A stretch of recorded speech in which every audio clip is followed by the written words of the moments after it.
Olá, tudo bem com vocês? Eu escrevi esse texto já faz algum tempo. Eu intitulei ele O Mundo Acelerado é Inevitável. A máxima é que cada um é responsável pelo que cativa naufraga neste século. Essa frase eu tirei ela surgiu como inspiração a partir do livro Pequeno Príncipe. Que eu vou dizer o seguinte, que existe uma responsabilidade por todas as pessoas pelas quais você cativou, seja na amizade, seja em relacionamentos. Mas eu vou dizer que isso, de certa forma, naufraga neste século.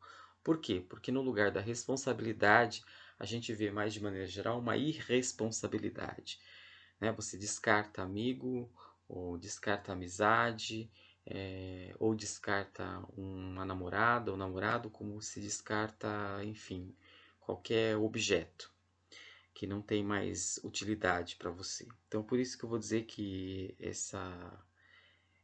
esse cuidar do outro, né, de uma outra pessoa, é, e que cativa essa pessoa, nem sempre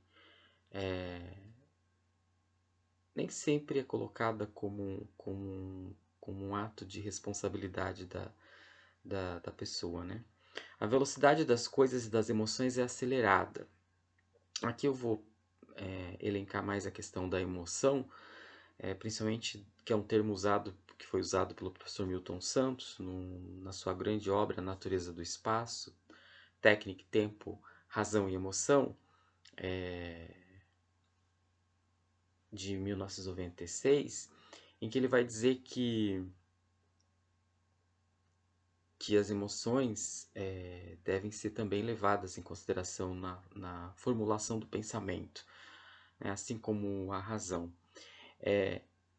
E o que eu quero dizer com isso? Quero dizer que hoje você de manhã a pessoa fala que te ama e logo depois do almoço a pessoa fala que não te ama mais.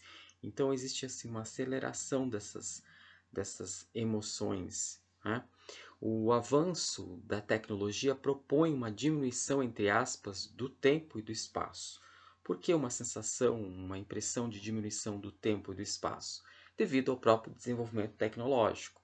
Eu costumo dizer que em 1908, quando chegaram aqui os primeiros imigrantes japoneses no Brasil, eles vinham de navio. E essa viagem levava aproximadamente 30, 40 dias, né? E hoje as pessoas podem, teoricamente, ir para o Japão,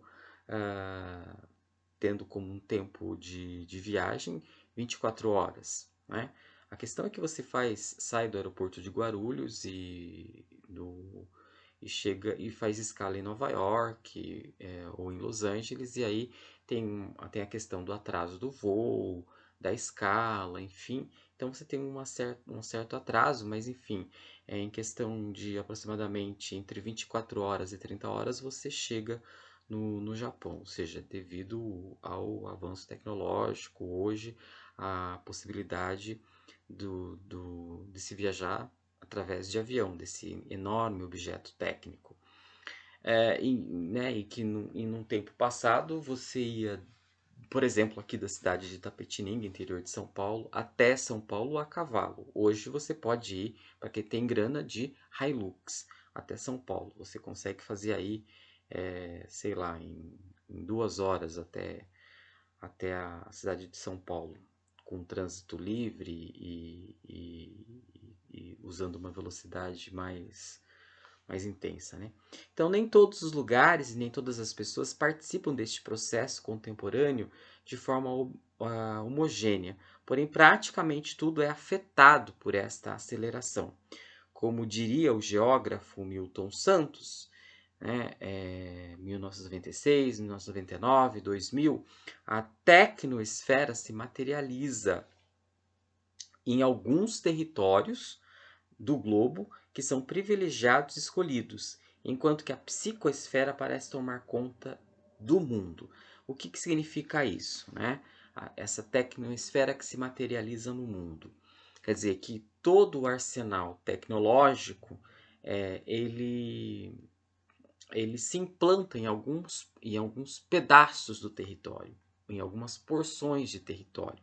Ou também, quase na sua totalidade de um território, mas acaba deixando outros de lado, né? Quais são os espaços escolhidos, quais são os espaços propícios a desenvolverem essa tecnosfera, a terem a implantação dessa tecnosfera.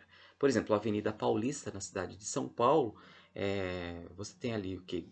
Você tem ali grandes bancos, escritórios de grandes empresas multinacionais, você tem o que? Torres de celulares, você tem shopping centers, você tem, enfim, todo um meio técnico, científico, informacional implantado ali na Avenida Paulista, né? E fora um meio também cultural, né? Atrelado a esse meio técnico-científico informacional. Enquanto que outras porções, outros lugares longínquos do território, muitas vezes você não tem nem acesso à água potável, né?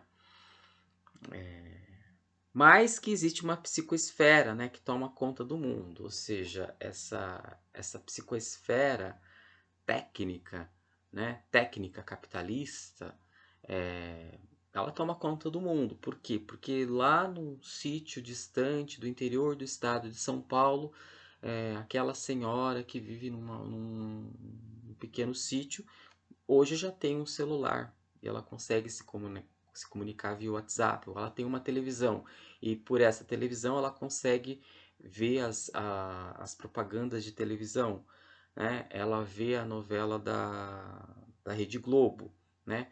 Vê, enfim, aquela família da novela da Rede Globo, que representa a elite carioca, por exemplo, tomando o seu café, pode ver a fartura do café da manhã que aquela família toma e ela muitas vezes não tem tudo aquilo no seu café da manhã, não é? Então ela também, de alguma maneira, para mais ou para menos, né, ela participa dessa psicoesfera, né, acoplada a essa tecnosfera que é a cara da globalização, né? Esse meio técnico, científico e informacional é a cara da globalização, como dizia o professor Milton Santos. Bom, a proposta de Milton Santos abrange, então, o espaço geográfico mais geral e o mais próximo do ser. Eu penso que o espaço geográfico mais geral é o próprio mundo. E a gente pode refletir até o que é o mundo, qual é a concepção de mundo.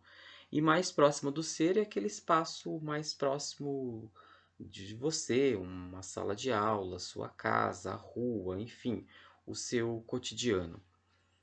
Os sistemas de objetos criados, produzidos, são a base, o veículo da velocidade acelerada, né, e propositadamente lenta quando de interesse, dos sistemas de ações potentes e impotentes. O Sr. Milton fala que o espaço geográfico é um conjunto formado por um conjunto indissociável de sistemas de objetos e de sistemas de ações.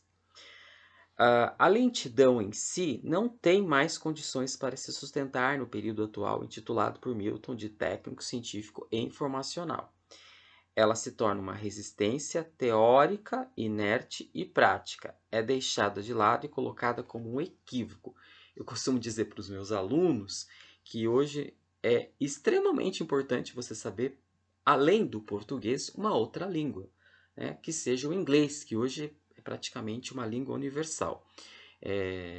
Dizem que hoje uma das línguas mais estudadas nos Estados Unidos é o chinês, é o mandarim, até porque as relações comerciais se intensificaram muito com a China. Então, nada mais importante do que de que um empresário, enfim, de que uma pessoa que vai trabalhar numa empresa, que vai fazer negócios com a China, saiba falar o mandarim, né? Até para poder entender melhor as conexões e o diálogo das relações comerciais que se faz hoje com a China. A China é hoje com uma grande potência econômica, militar, bélica, né, do mundo e fazendo comércio e investimentos no mundo inteiro.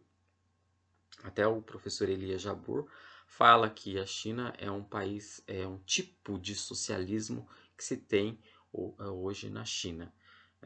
Poderia se dizer também que hoje a China seria o que? Um estado um Estado capitalista, né? Um Estado capitalista, mas é um superestado, né? Um superestado que tenta e que propõe controlar o desenvolvimento capitalista dentro do seu próprio território e suas relações com o mundo, hoje majoritariamente capitalista, né?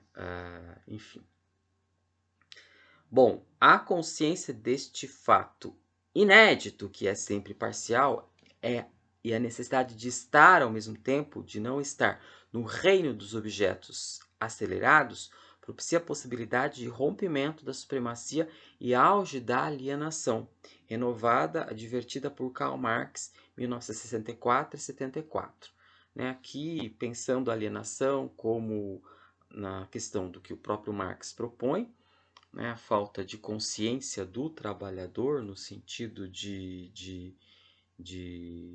no sentido da mais-valia, né, de que ele é um operário numa fábrica que produz, sei lá, 1000 carteiras e que apenas uma carteira no final do mês vai pagar esse funcionário, né, esse operário, e as outras 999 carteiras que são vendidas vão para o bolso do grande capitalista.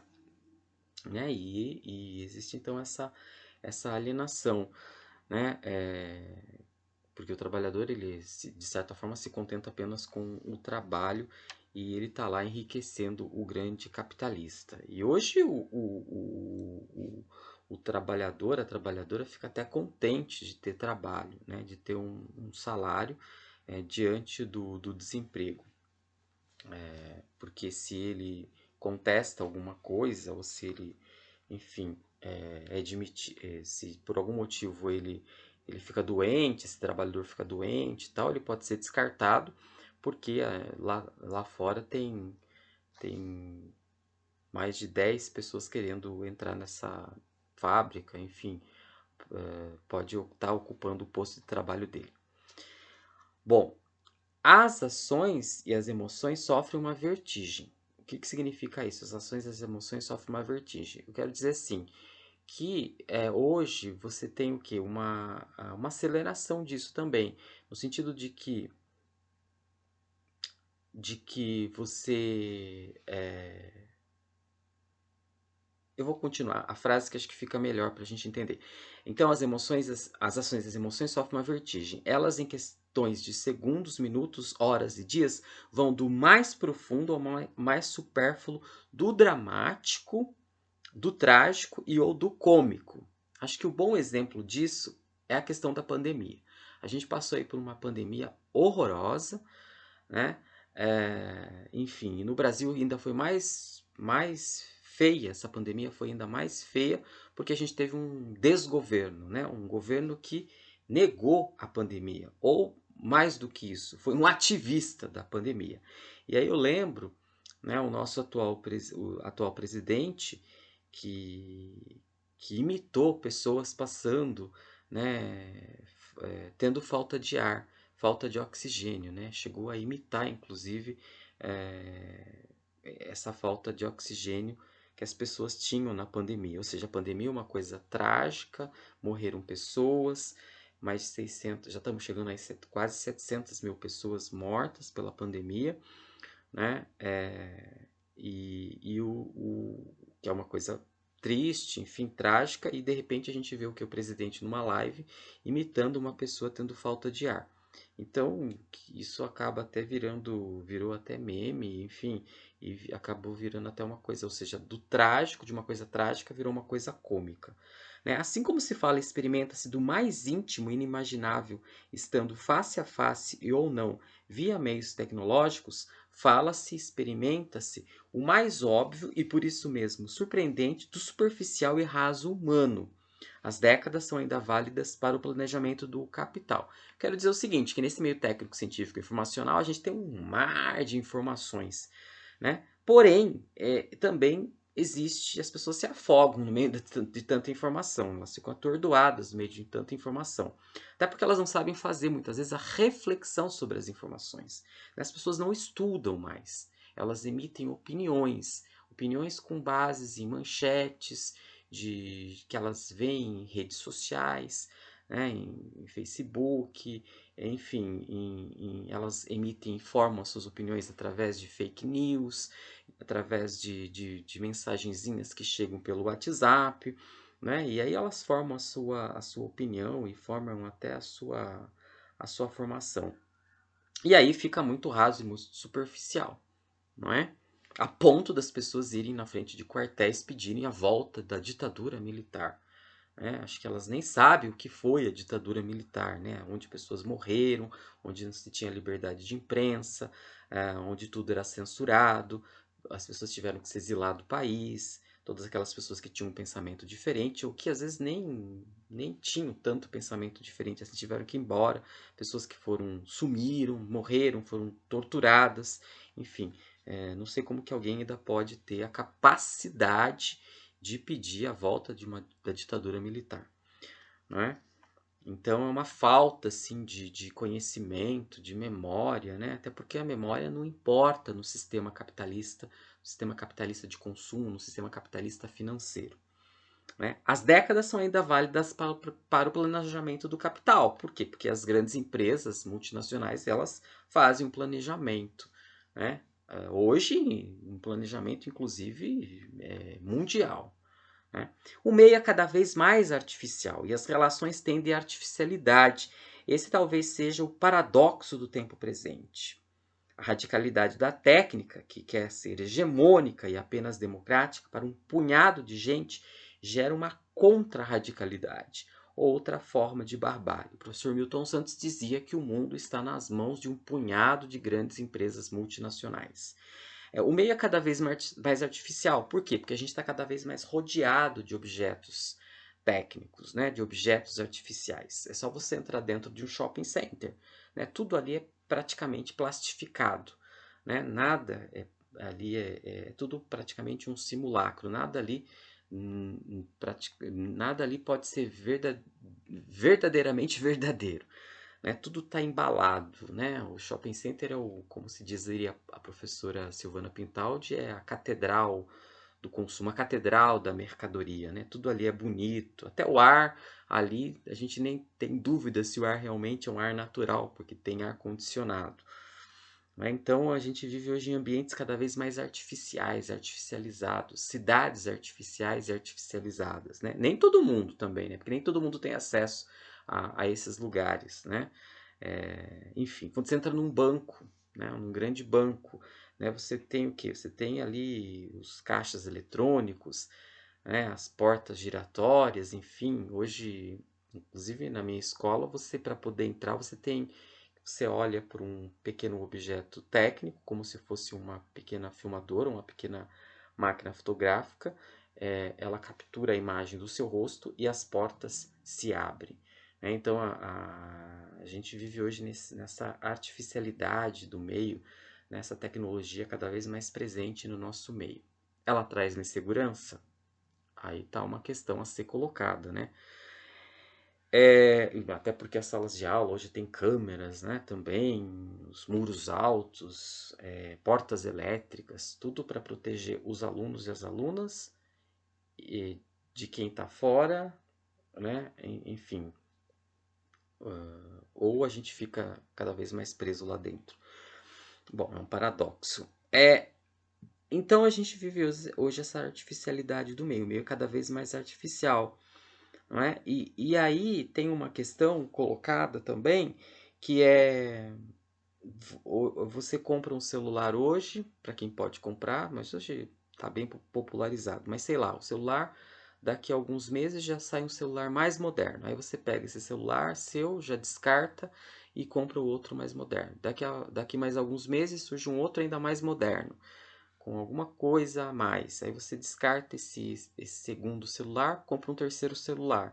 E assim vai, quarto celular. Até no Japão, a economia para poder girar, costuma-se dizer que mais ou menos a cada 6 meses as pessoas descartam seus eletroeletrônicos, seus eletrodomésticos, para poderem adquirir novos eletroeletrônicos, novos eletrodomésticos, até para poder fazer girar a economia do país.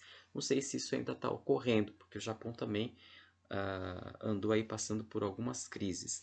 Mas enfim, da mesma maneira, da mesma facilidade com que a gente compra e descarta, compra e descarta, compra e descarta, isso começa, e a nossa relação é cada vez mais rodeada de objetos técnicos, onde a gente compra e descarta muito facilmente, para quem tem grana, é claro, de maneira geral, a gente começa, de certa forma, a estabelecer isso com as pessoas também, nas relações humanas, né? Eu acabo, hoje eu namoro uma pessoa, já por algum problema eu enjoei dessa pessoa, descarto essa pessoa e já vou procurando uma outra pessoa. Até porque hoje tem os aplicativos, né? Como se fossem verdadeiros aplicativos de relacionamento, como se fossem verdadeiros cardápios, né, de restaurante, em que você vai descartando aquele ou aquela que por algum motivo não te agrada. E aí você vai escolhendo aquela que mais lhe agrada, como se fosse um sanduíche ou um refrigerante. Então, essa artificialidade do meio, ela acaba fazendo com que as relações sejam menos espontâneas, né? As pessoas hoje quase que chegam à imagem e semelhança de um robô, né? O McDonald's é uma grande figura disso, né? Quantas pessoas estão ali trabalhando de forma rápida e ligeira, como se fossem... E o melhor trabalhador, penso eu, é aquele que mais entra no ritmo de um robô, né? De que ele seja um robozinho. Bom, então, a radicalidade da técnica que quer ser hegemônica, né? Hoje o capitalismo é hegemônico no mundo, né? E aí está um paradoxo. Por isso a gente vive a mundialização do capital, como diz o François Chesnais, e é apenas democrática para um punhado de gente que gera... Então, esse paradoxo também pode gerar uma contra-radicalidade, uma contra-racionalidade, como dizia o professor Milton Santos. O descartável inútil da memória acirra os conflitos, né? A memória, como eu disse, não tem muita importância nesse mundo acelerado, nesse mundo capitalista de consumo, né? Diluem as solidariedades e impõem o limiar da guerra, da ruptura localizada, regionalizada, que acontece nos lugares e nas próprias pessoas. Todavia, a guerra é universal, total, parcial e variável, sendo-se fazendo como fim e eterno recomeço, ciclo, retrocesso e avanço, agora com maior rapidez, muito menos estabilidade e muito mais instabilidade. O desequilíbrio em doses altamente elevadas todo o tempo parecem fazer bem ao território, ao corpo e à alma. Um exemplo do que eu estou falando aqui é a guerra na Ucrânia, né? Imagina quem mora hoje, quem está vivendo na Ucrânia, que a qualquer momento pode ser atingido por um míssil, né, por uma bomba, por uma explosão, ou por uma bala. Então, essa constância de uma instabilidade não afeta o emocional da pessoa, afeta toda a sua integridade física e emocional, né? Quem mora, por exemplo, quem mora numa favela, onde vive embaixo de rajadas de metralhadora, de tiros de metralhadora, isso afeta toda a formação emocional e pessoal da pessoa. Então, a instabilidade demais no território, né, no corpo e na alma, não faz bem para ninguém. Bom, é isso o texto. Espero ter contribuído com vocês. Eu propus de ler esse texto e tentar explicar ele, principalmente porque eu trabalhei com esse texto com os meus alunos do ensino médio e com os meus alunos e as minhas alunas. Então fica aí uma explanação online, né, virtual, dessas minhas reflexões sobre o mundo globalizado. Até mais, um abraço, obrigado.